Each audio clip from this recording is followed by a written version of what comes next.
শুভ সকাল, good morning বন্ধুরা। সবাই কেমন আছো? আশা করছি ভালো আছো। আর আমিও অনেক অনেক অনেক ভালো আছি।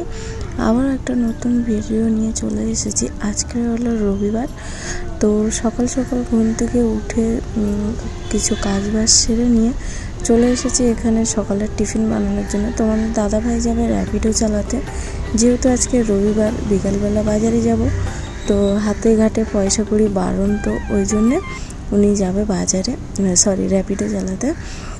তো এখানটা ওই জন্য আমি বানাচ্ছি আজকে পোহা, আর আমাদের চা বানিয়ে নিচ্ছি।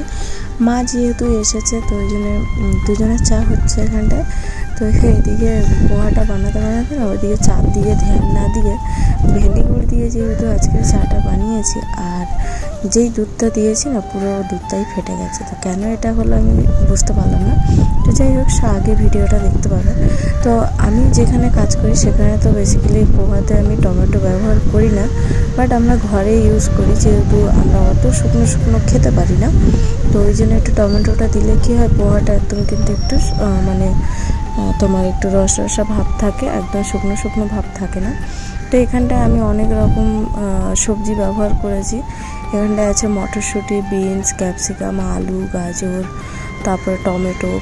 কারি পাতাটা দিইনি, বাট পোহাতে কারি পাতা মোস্ট ইম্পর্টেন্টলি, তো ওটাই ছিল না। আর তোমাদের দাদাভাই গেছিলো সকালবেলা দোকানে, তো বলেছিলাম নিয়ে আসতে, তো ভুলে গেছিলো। তো যাই হোক, রাই আর কাঁচা লঙ্কার তড়কা দিয়েই কিন্তু আজকের পোহাটা, আর কিছু ভেজিটেবল সবজি, শুধু হলদি ব্যবহার করেছি, আর কিন্তু কিছুই না। মশলাটাকে ভালো করে সিদ্ধ করে নিয়েছি, আলু যেগুলো ছিল, পেঁয়াজ সমস্ত কিছু।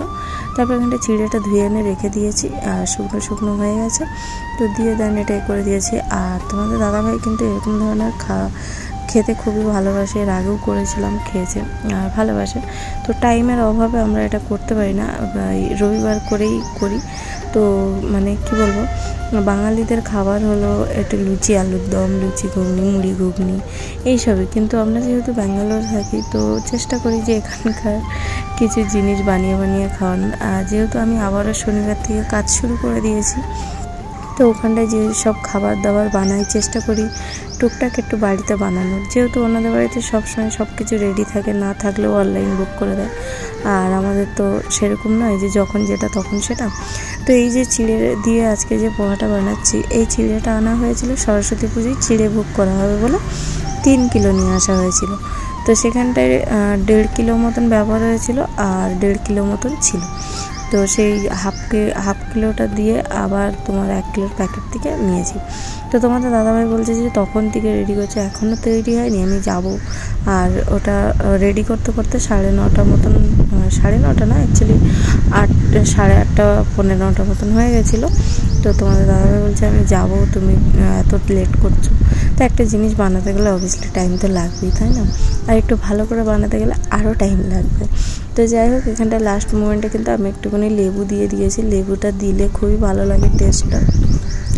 আর এখানটা এই যে তোমার কী বলে, লবণ কম হয়েছিল, একটু লবণ দিয়ে দিয়েছি। তারপরে তোমাদের দাদাভাইকে দিলাম, আমি ভাবলাম একটু খেয়ে যাবো। তারপর বলি এত থালা ভর্তি করে দিয়েছো। তারপরে কী করলাম, আবারও কমিয়ে দিয়ে দিলাম। তো আজকে রবিবার যেহেতু অনেক কাজ করেছি, অনেক কাজ তোমাদের সাথে শেয়ারও করিনি। যেমন 2-3 বালতি জামা কাপড় ধুয়েছি সারা সপ্তাহে। তো মেশিন এখন চালাচ্ছি না, যেহেতু মেশিনের জল বয়ে বয়ে ঢালার থেকে ভালো আমি হাতেই ধুয়ে নেবো।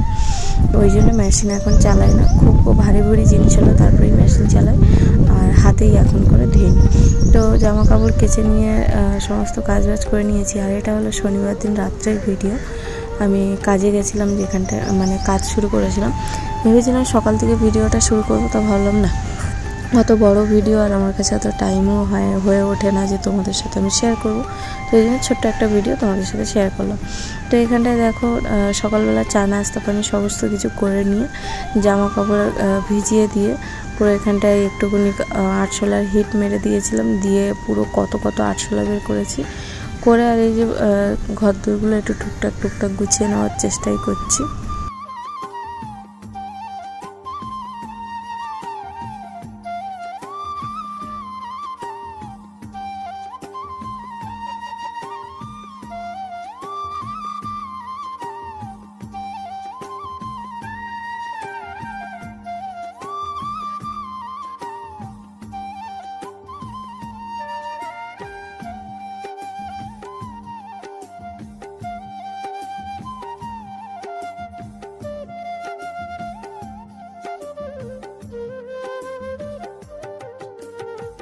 তো আগে আমার একটা অভ্যেস খুব খারাপ ছিল, দুদিন ছাড়া ছাড়া বেডশিট চেঞ্জ করা। তো এখন যেহেতু ওই অভ্যেসটা গেছে, তাও যখন ঘরে লোকজন বেশি থাকে তো তখন আমি 3 দিনের বেশি আর সেই বেডশিটটা রাখি না, কারণ আমার ছেলে আছে, আমরা আছি, সবসময় বিছানার উপরে থাকা হয় আর বেডশিটগুলো নোংরাও প্রচুর হয়।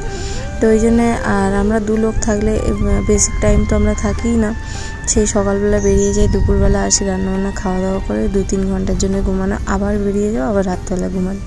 তো যে সময় আমরা দুজনেই থাকি তখন ওই 4-5 দিন পরে বেডশিট চেঞ্জ করি, যখন মা, দাদা বা কেউ আসে তখন ওই 2 থেকে 3 দিনের বেশি আর বেডশিটগুলো রাখা হয় না। তো মা এসেছে শুক্রবার রাত্রে, আর তার 2 দিন আগে থাকতেই বেডশিটটা পাতা ছিল। তো ওই জন্য আজকের বেডশিটটা চেঞ্জ করে দিলাম, যেহেতু আজকের টাইম আছে, আর যেহেতু আমি কাজ শুরু করে দিয়েছি আমিও আর টাইম পাবো না। তো ওই জন্য ভাবলাম আজকের বেডশিটটা তুলে কেচে নিই আর এই নতুন বেডশিট পেতে দিই, নতুন একটা। আবার ওই যে মঙ্গলবার কি বুধবার দিন তুলে নেব, আবারও কেচে দেবো। তো সময়কার জিনিস সঙ্গে সঙ্গে করার চেষ্টা করি, কতটা করতে পারি আর কতটা পারি তা জানি না, যতটা পারি ততটাই আমার বেস্ট দেওয়ার চেষ্টা করি। তাও জানি না কতটা কি করে উঠতে পারি আর পারি না, যেহেতু ছোট সংসার, খুব বড় সংসার নয় যে পারার কিছু নাই। তো যেটুকুনি পারি সেটুকুনি করি। আর রান্নাবান্না আজকে তেমন কিছু ছিল না, তোমাদের দাদাভাই চলে গেছে র্যাপিডে চালাতে। তো বলেছিল যে কি আমি ভাজা মাছ খাওয়ার জন্য একটা কাটা মাছ নিয়ে এসেছিলাম, বলেছিল একটু ঝাল করতে। তো পেঁয়াজ ছিল না, 100 টাকা পাঠিয়ে দিয়েছিল পেঁয়াজ নিয়ে আসার জন্য। তো আমি তো যাইনি, অদ্দূর কুড়ে আমি। তো ওই যে মা বলছিল আমি যাবো, তারপরে দেখলাম অনেক টক আছে, চচ্চড়ি আছে।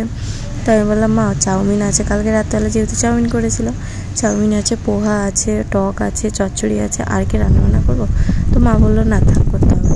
তারপর তোমার দাদাভাই বলেছিল যে না আমি আসবো না খেতে, তোমরা খেয়ে নাও। তো সেই চিন্তা ভাবনা করে কিন্তু আমরা রান্নাবান্না করিনি। তারপরে দেখলাম মেজদার ছেলে মেয়ে সবাই এসেছে, তো আর রান্নাবান্না করিনি। তারপরে তোমার দাদাভাই খেতে এসে তোমাদের দাদাভাই চলে গেছে রাগ করে, যে রান্না করনি, আমাকে ডেকেছো কেন? উনি বললো যে আমি খেতে আসছি। এবার সেই মুহূর্তে আমরা খেতে বসেছি, কী করে সেই মুহূর্তে সব কিছু, তাও ভেবেছিলাম যে খেতে আসছে ডিম ভাজা করে দেবো, কিন্তু উনি না শুনেই রাগ করে চলে গেছে। তো যাই হোক, রাত্রেবেলা দেখা যাক কী করা যায় ওনাদের। তো ভিডিওটা কিন্তু আমি বেশি বড় করিনি, করলে আরও অনেক বড় হতো। তো আজকে সকাল থেকে এই যে দুপুরের অবধি যে জার্নিংটা, সেটাই তোমাদের সাথে আজকে শেয়ার করলাম। তো অবশ্যই কমেন্ট করে জানিও ভিডিওটা কেমন লেগেছে, আর কে কোথা থেকে দেখছো কমেন্টে জানিও অবশ্যই। তো আর কি বলবো, আর এখানটা মা একা একা মেহেন্দি করছিলো, তো আমি বললাম দাও আমি করে দিচ্ছি, একা একা করলে অতটা মানে ইয়ে হয় না। আর আমি একটা হাতে গ্লাভস পরেছি, 2টো হাতে পরতে বলছিল হাত কালো হয়ে যাবে। হ্যাঁ নো প্রবলেম, একটা হাতে লাগাবো আর একটা হাতে চিরুনি দিয়ে করে দিলে আরও ভালোভাবে কালারটা খেলে যায়। আর মায়ের সামনের দিকেই বেশিরভাগ চুল পাকে, পেছনের দিকে অতটা চুল পাকে না, এই কানগোড়ার ধারে আর সামনের দিকে। তো সেটুকুনি লাগিয়ে দিচ্ছিলাম। আর এই যে দেখো লাগানো আমার হয়ে গেছে, আর মাকে 1 ঘন্টা মতো রাখতে হতো। মাকে দিয়ে আমি স্নান ফান করে পুজো দিয়ে আবার ডাল সিদ্ধ করেছিলাম ছেলে দুটোকে খাওয়ানোর জন্য, কারণ আমার ভাসুরের ছেলে আর আমার ছেলে তো ডাল ছাড়া ভাত খাবে না, ওদেরকে বাসি তরকারি দিতেও পারবো না। তো ডাল সবাই পছন্দ করে, মেজদাও পছন্দ করে, আমাদের যে মেজদার মেয়ে ও পছন্দ করে ডাল, এনারা সবাই খুবই পছন্দ করে, শুধু পছন্দ করি না আমি আর মা, মানে আমার শাশুড়ি মা, তো আমরা পছন্দ করি না।